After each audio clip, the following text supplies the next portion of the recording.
क्या आपने कभी ऐसे राजा की कहानी सुनी है जो दुश्मनों से नहीं अपने घमंड से हार गया और फिर खुद को जीत लिया?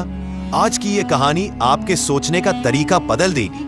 बहुत समय पहले एक विशाल और समृद्ध राज्य था सूर्यगढ़, और उसका राजा आदित्य। राजा वीर था, निडर था, पर उसके दिल में अहंकार बहुत था। वह रोज दरबार में कहता, मेरी ताकत से बड़ा कोई नहीं।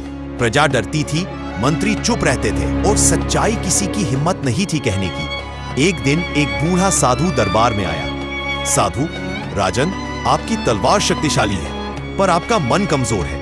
पूरा दरबार सन।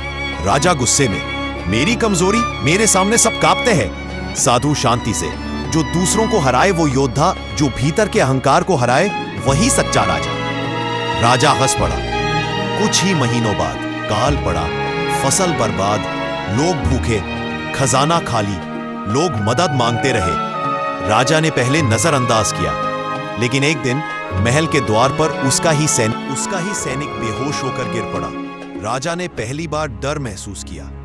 राजा रात भर सो न सका। सुबह होते ही उसने आदेश दिया, महल का खजाना खोल दो। गरीबों को खाना मिला, बच्चों को दूध मिला, और राजा खुद साधारण थाली में भोजन करने लगा। पहली बार राजा राज सिंहासन से नीचे उतरकर आम लोगों के पास आया। कुछ महीनों बाद बारिश हुई, धरती हरी हो गई, राज्य फिर मुस्कुरा उठा।